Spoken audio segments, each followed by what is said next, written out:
నమస్కారం. నేను NTV anchor దేవిని మాట్లాడుతున్నాను. ఒక వార్తకు సంబంధించి నన్ను తెలంగాణ సిసిఎస్ పోలీసులు నిన్న నాకు కాల్ చేసి మాట్లాడుకుందాం రా అన్నారు. ఆ తర్వాత ఆఫీస్కి వచ్చారు, స్టేట్మెంట్ రికార్డ్ చేస్తామన్నారు. ఆ రికార్డ్ చేసే ప్రతి ప్రశ్న 3 గంటల పాటు నాకెంత మెంటల్ హరాస్మెంట్ ఉన్నా, నాకు సంబంధించింది కాకపోయినా, కేవలం నేను చేసింది వార్తను చదివాను. అది నా వృత్తి ధర్మంలో భాగంగానే చదివాను.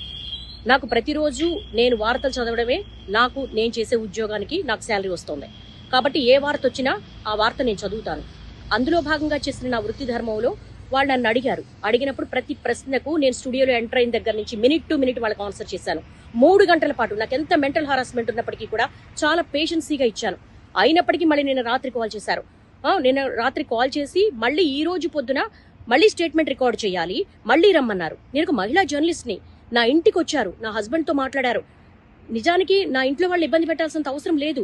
నేనేం దొంగను కాదు, నేను ఒక జర్నలిస్ట్ని.